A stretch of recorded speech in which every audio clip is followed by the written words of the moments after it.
When you first hear this, it sounds pretty unusual, right? You know, what does optometry have to do with, purchasing your son a firearm that they use to carry out a shooting, right? But talking to these lawyers, they do say that, what this does is try to establish some character for the parents of the shooter.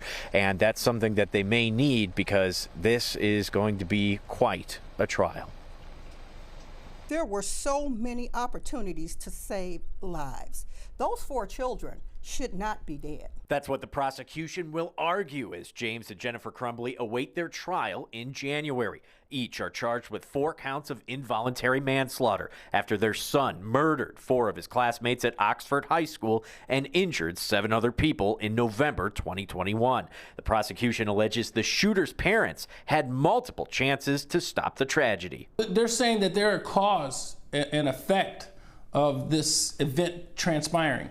To prepare for those types of arguments, the Crumbleys' attorneys are now filing motions to subpoena their son's orthodontist and doctors as witnesses and ordering additional records like optometrist visits to show they addressed their son's medical needs. I'm just going to be curious to see what a bad tooth or bad eyesight would have to do with being neglectful emotionally.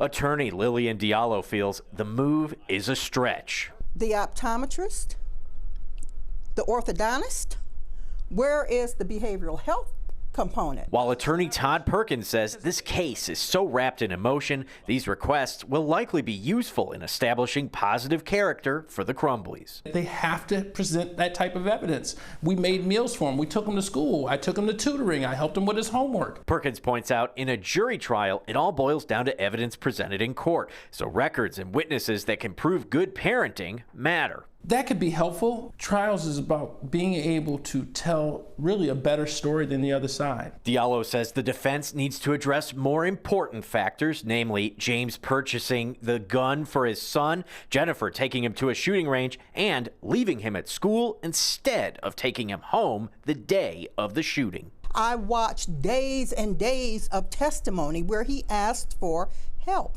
and got nothing. Yes, he did. He got something. He got a Sig Sauer gun. Now, the shooter's sentencing is set for December 8th. His parents will be heading to trial January 23rd. Reporting live in Oxford, Scott Walczek, Fox 2 News. Yeah, Scott, regardless of how those appointments went outside of the house, the care that may have been given or may not have been given over at the house, that's what's really going to come into focus. At least that's what prosecutors are going to concentrate on.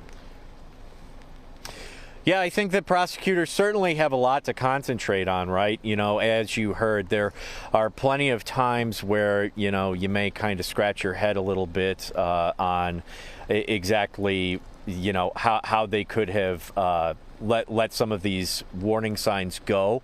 But, that'll all be brought out into the trial. And, of course, the defense is doing everything that they can to try and show the good side of James and Jennifer Crumbley.